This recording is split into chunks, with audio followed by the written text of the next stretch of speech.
Kill sector. Dead last. Hunger! Tumble at the feast that lay before you.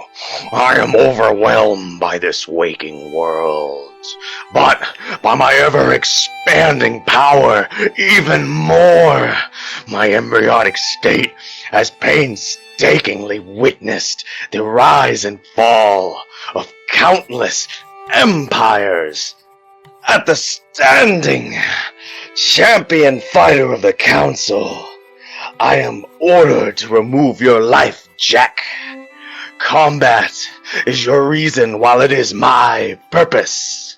Fight me and make your mark in the history books, brother. Crack the egg. Explode the universe. Combaticron the Great exclaims, as all of you, possibly at the end of your rope, the end of your adventure, ready your attacks to unleash the mightiest onslaught fathomable.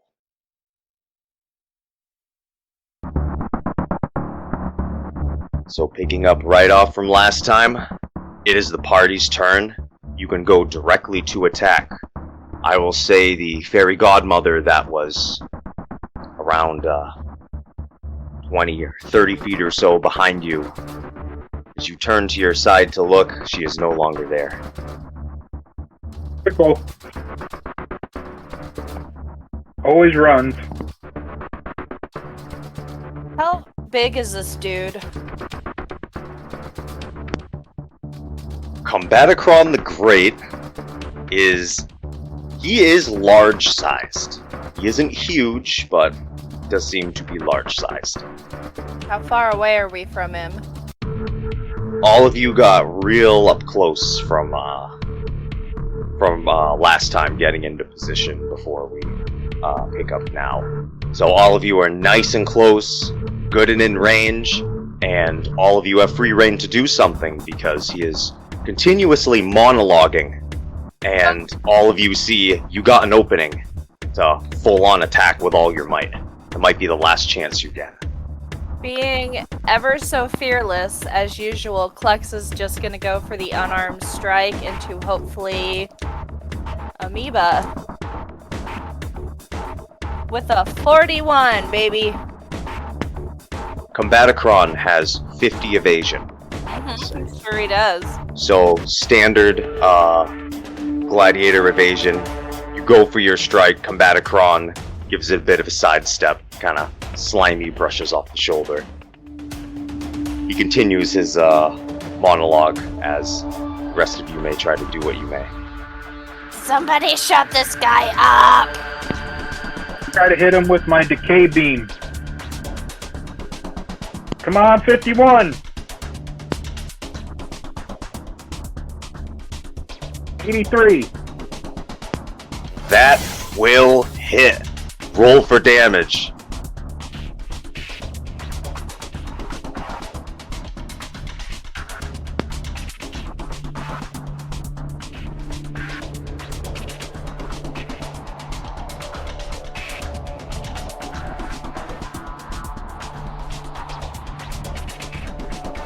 Taking 93 points of damage.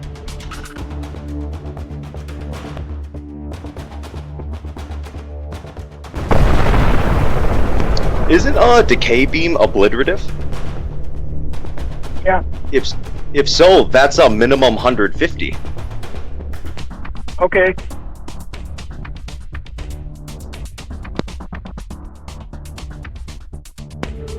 Blasted decay beam. You hit. No defensive capabilities click off. That flat out slams into Combaticron. Heavy damage. Still up, still fighting. But a mighty hit. You shut him up.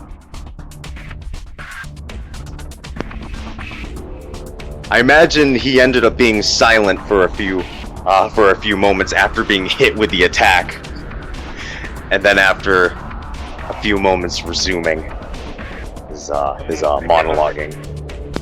Talk. Reminds me of my fairy godmother. Oh, Yak. Boy.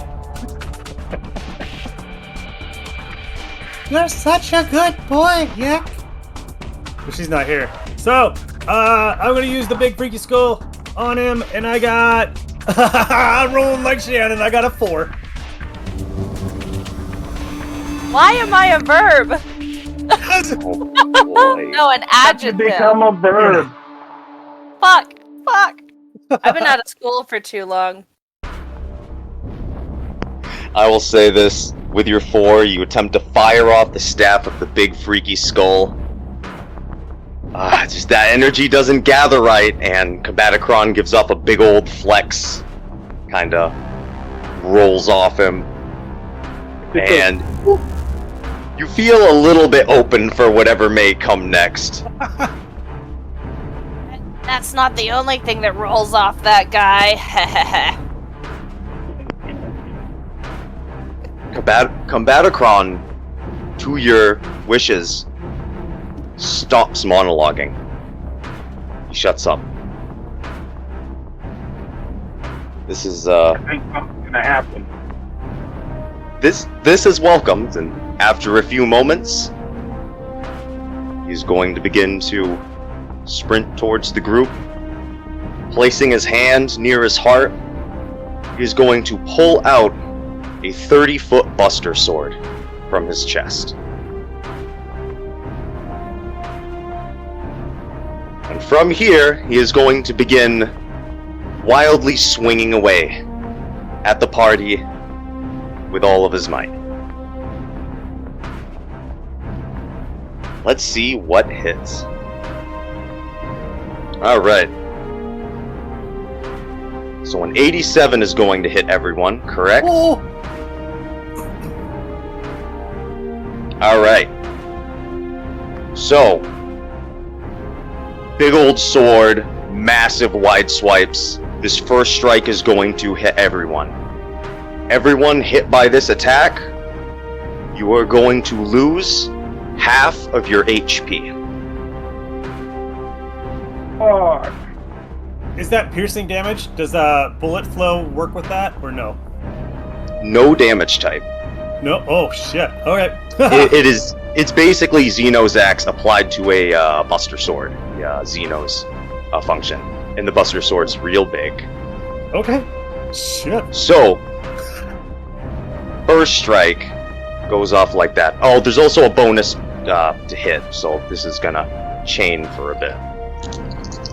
So this is going to be everyone in the party, half health. And each hit isn't half of max, it's half of current.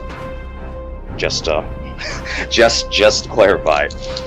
Did he only hit us once with that so far? Yes, and there are more coming. And I'm sorry, do we round up from half? Or Yes, I believe we always round up. Okay.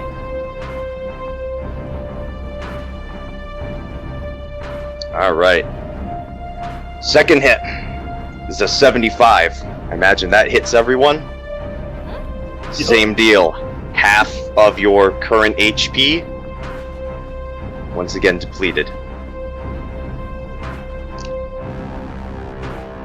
Third swing is a 55. Hit everyone in the party.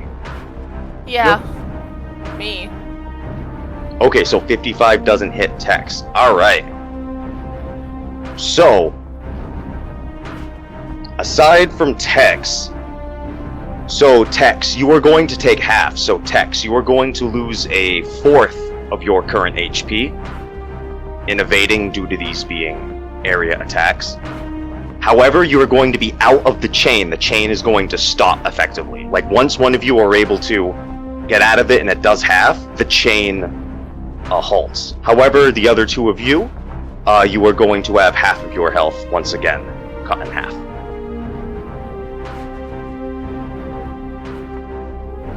Now, all of you see this blade coming, and you are all able to give it a bit of a stop.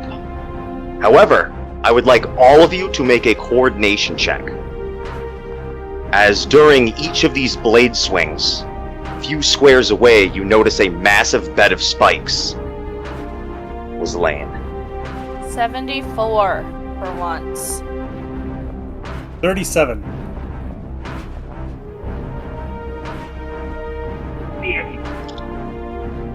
Annie? So, I don't think that's a roll. 98. Oh! 98? Nice. Your sound's super muffled tonight, Kirk. That's because I don't have a mic. Okay, sorry. You know, I'm trying to be too loud and it sounds like I'm yelling at everybody.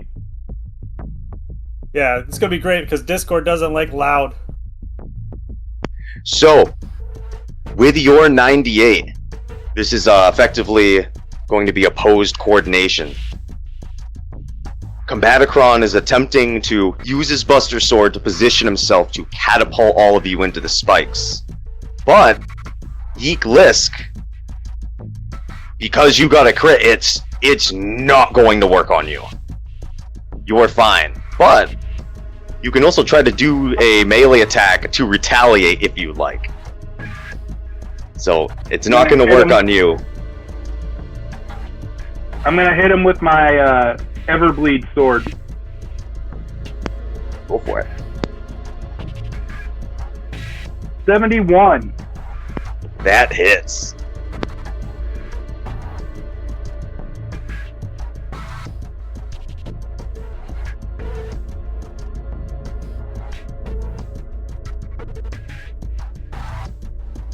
$96 points of damage.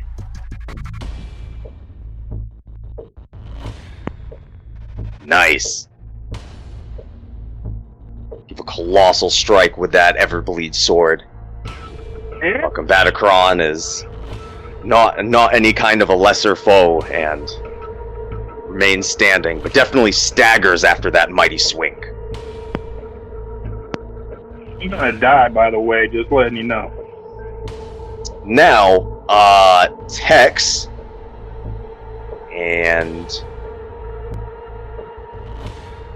and Klex, both of you are not going to be able to beat the 175 coordination check. Oh, wow. So, the two of you are going to go catapulting, careening towards a bed of spikes. If you have any reactions to use, now is the time, because you are about to go into a bed of spikes. Did he touch me? With his sword. And it's a very long sword, so... Alright. I'm flying. Alright. Yeah. Careening towards the bed of spikes. Let's get this damage. You'll be looking at them go by.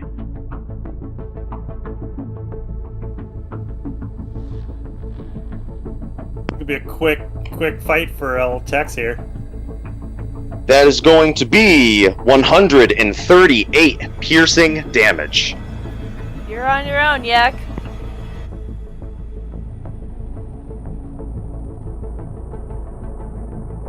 Would that be considered a range attack? Because I'm falling into it?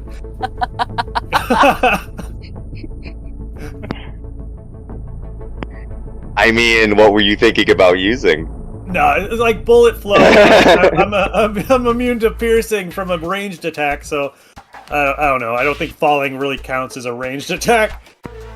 Because I would be doing... technically, I would be attacking the spikes, because I'm moving, but... yeah. Okay, so it's... So we don't think you can bullet time falling into a bed of spikes? No. Right, does that make sense? That's what I'm thinking, yeah. But Yeah. Alright, so, did we just have 2 confirmed party kills? Yes. Did that Yep. just happen? Mm-hmm. Alright, Wow. Combaticron... Combaticron ends his turn. And... Exlibris, it is now your turn.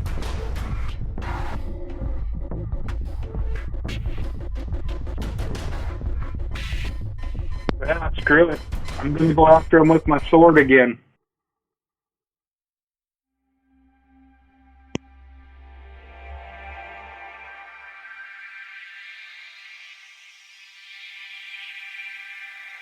I didn't hear what you said, that the audio was weird. Oh, 40? 40 will not hit. It's 50 evasion. So you go for the sword swing. He does kind of the half catch before you're able to pull it back. You see he's bleeding from the Everbleed, standing the hits, heading towards Yeek. So, Yeek, I will say at this point, you notice something. Give me a perception roll. I feel like you.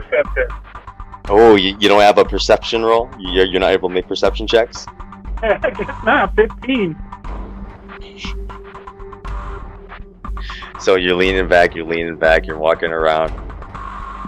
You know this guy's gonna start getting the swing on. And I'll say, you feel a little something by your hip. You don't remember what it is. But there's something you haven't used yet. You can't remember, but you're like, wait a minute.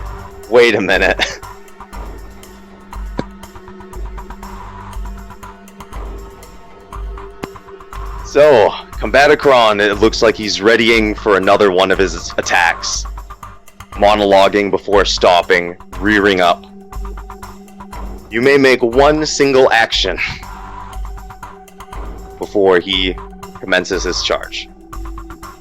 Use my large firearm.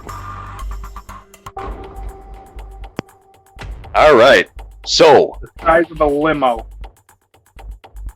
this big old firearm, you whip it out. That's right, I do. You are uncertain about what it does. Always. One shot. So, you can get specific.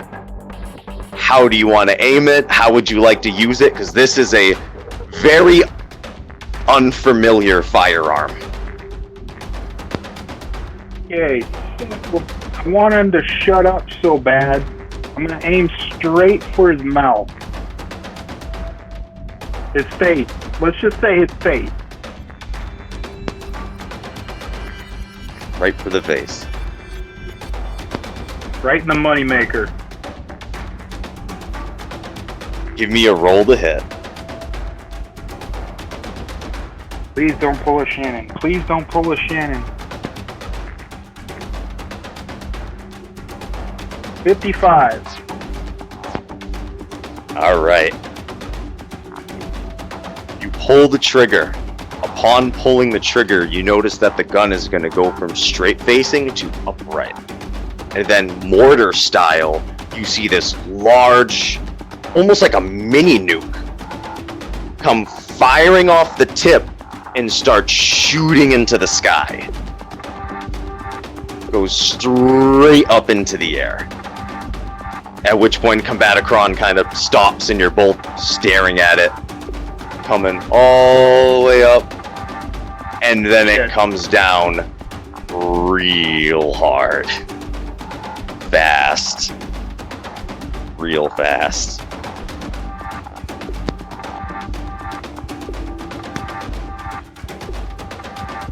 I will do some rolls. I'm gonna do some rolls for damage here.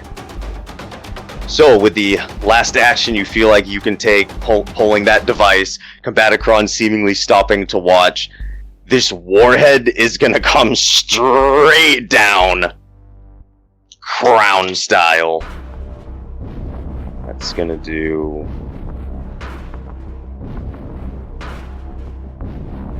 Wow. For the sake of numbers, that is going to do 250 fire damage. Slamming down on him. Puff of smoke comes up. Silence.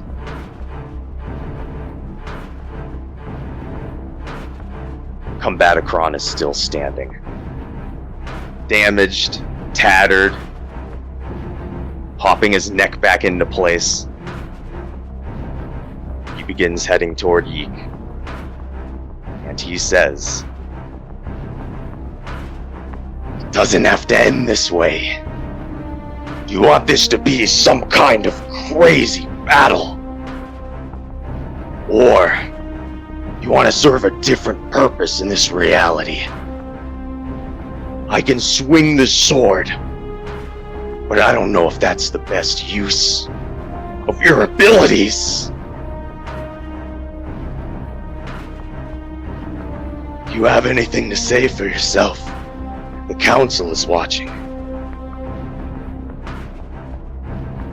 You talk too much, and it's a good day to die. "Ah!" He begins swinging away violently and, doing his thing. How much evasion do you have? That'd be a 1. Well, I'm gonna do some rolls here. Also, what is your current health at?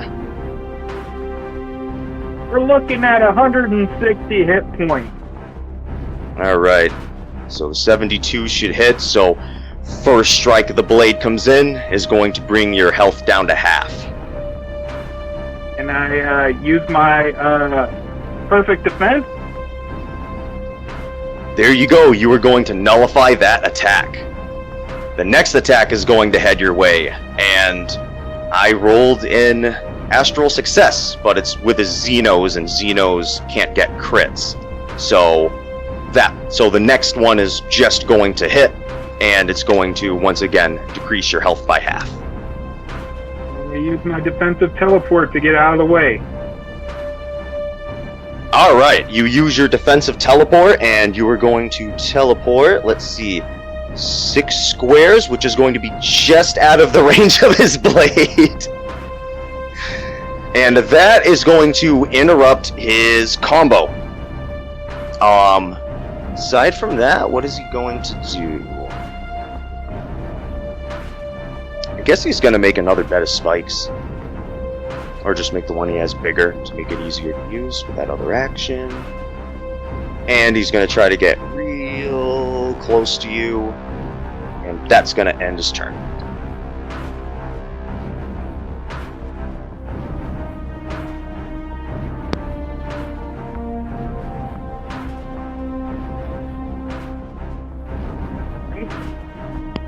I'm gonna take a swing with my Everbleed sword again.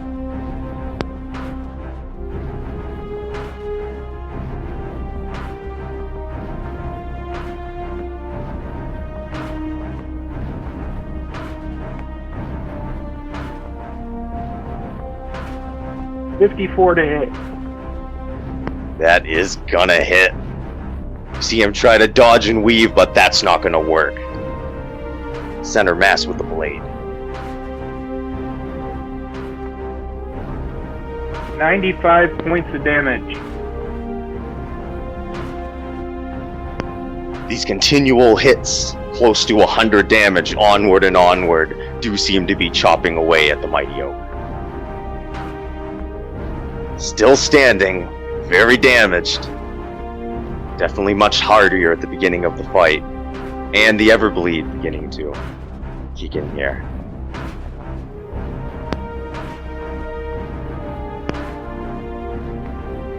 Alright. The Batacron is going to gaze onto you with a look of reverence.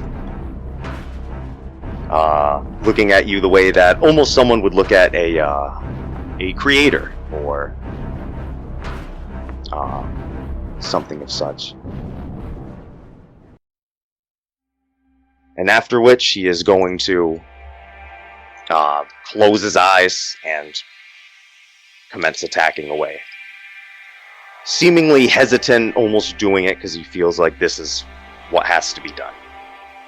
Seems a little bit torn about it after each member of the party.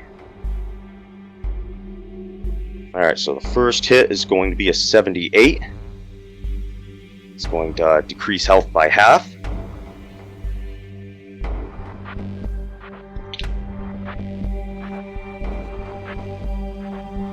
Second one is going to be a 100, no crit, no mod. And your health will once again be cut in half.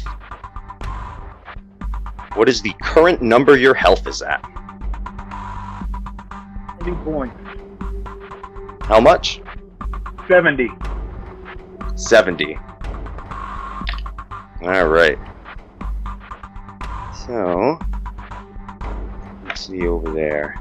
Just gonna go for it one more time. 64. Minuses and whatnot. It'll still be enough to hit the low evasion. And then after that, he's gonna attempt to go for the coordination check to spike you into the spikes. So, at this point, give an opposed coordination check.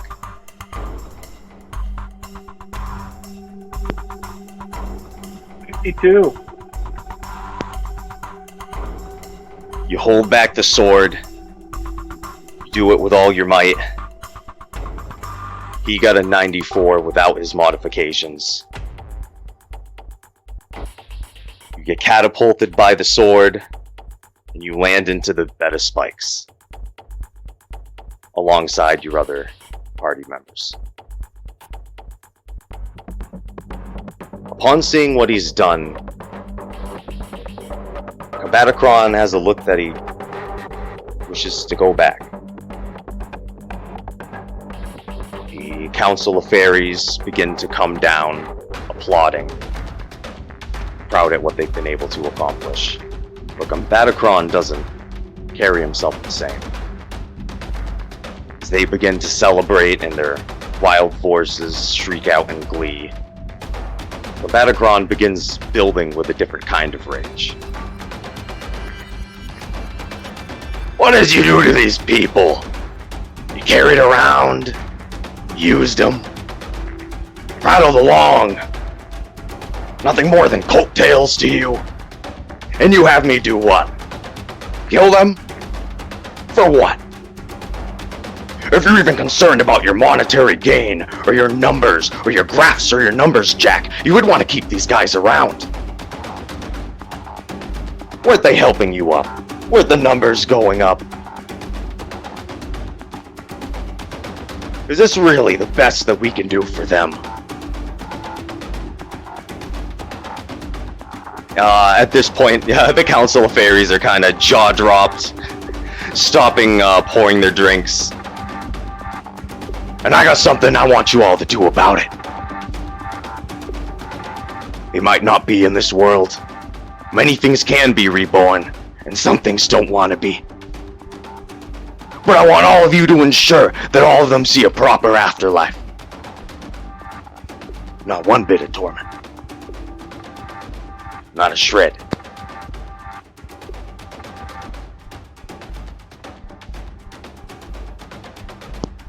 Council of Fairies look around to each other in their moment of victory. Number 96 waltzes over to Combaticron. Baby, we don't need to be doing this, okay? This is fine. Casualties happen. I was close to them too. Willing to say, popped one out myself. Okay. We'll make sure they get the proper send-off in the big finish. Okay? And who knows? Stranger things have happened.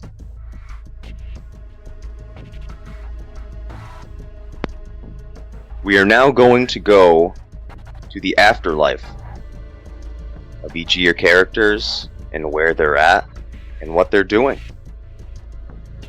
Who would like to begin?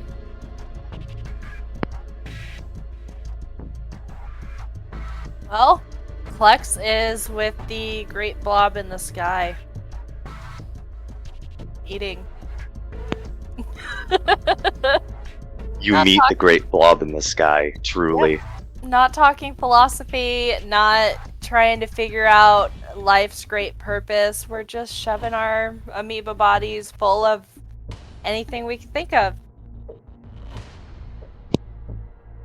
Klex was only deep in stomach. And that's how it is for eternity in your afterlife, alongside your highest deity, consuming the foods of the skies and the clouds of the land. Who'd like to go next?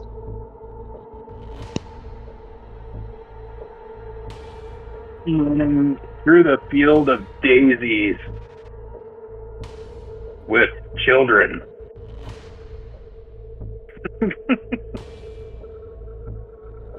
Do you want to retcon that? Is that for real? Let's take that back. I'm running through the daisies.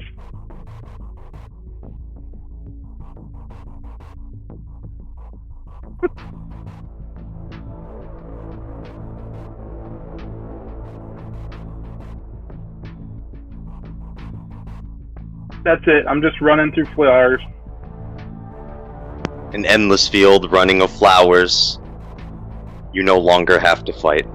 Things don't have to bleed anymore. You can just run.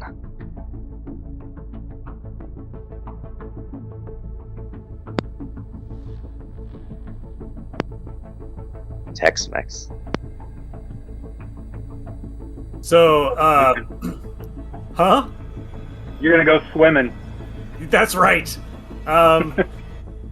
So in the afterlife, Tex's face has been restored back to normal, and he's with his family that were murdered back in the day, and he's enjoying it, but he has this nagging feeling that somebody needs to take up the mantle. So he's going to spend time searching the galaxy for somebody that he can send that big freaky skull staff to, or lead them to it.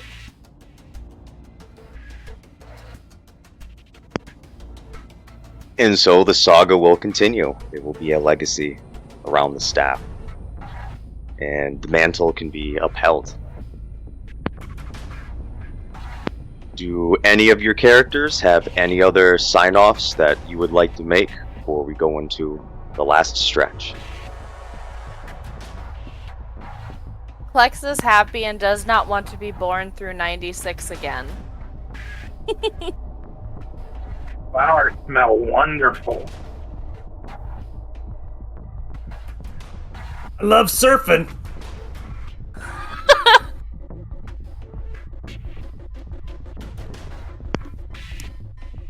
So all of you from your afterlives occasionally are able to witness events of the outside as they are broadcast over the horizon. And during one of these events, you witness some familiar faces, the Council of Fairies and Combaticron, back in that terrible place where this all began.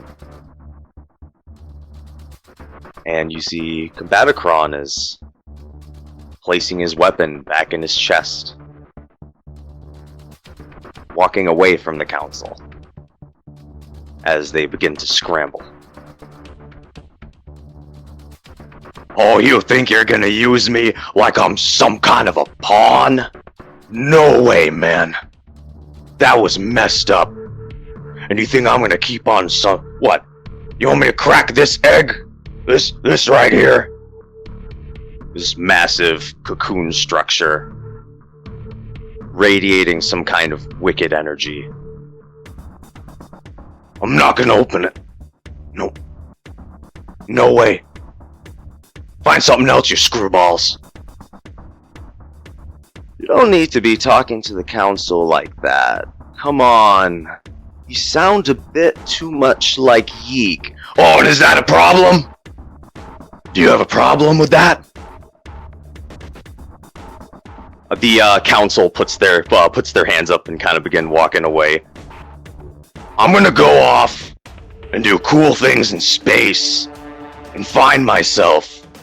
And you can go find someone else to go play with your stupid fucking egg. Ciao, bitches! You see him crouch his legs and do a big old jump into the sky, and just leaves the council as they are once again stupefied and dumbfounded. He just jumped clean through the ceiling, busted a big hole through it. We're gonna need a lot of caulking to fix that. Now, I don't know any good handymans, but... Oh, jeez, is anyone listening to my puns anymore? The rest of the council are just stunned as they begin to try to scramble to figure out a way to awaken a being that may never truly awaken.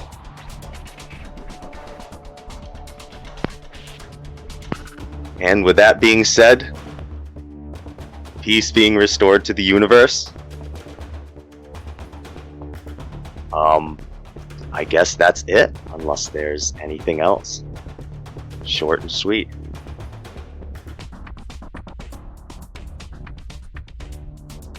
Kind of figured we didn't stand a chance after certain things didn't hit. Oh yeah, I know, right? Yeah. Hmm. It was possible. It was definitely a hard boss, but it was possible. Tried to make sure not to give him too many points, but it was definitely a mighty boss. Didn't want to have a pushover, but due to him being composed of a lot of your data, experiences, information, what your characters were, after you guys lasting more than so many rounds, it ends up imprinting on him a little bit. Because he had some weaknesses and drawbacks too, but they were different than that. When he's in that newborn type state, you last so many rounds, he's gonna start taking on maybe the traits, the ideals. And although the party didn't make it, it was not before he was instilled with enough of a conscience to be like, hey, this isn't good. I can just leave and these guys can't mess with me because I'm too strong and the council can just leave me alone. Okay, cool. So Yuck. he's not even a hazard. Yuck is kind of a metaphorical dad.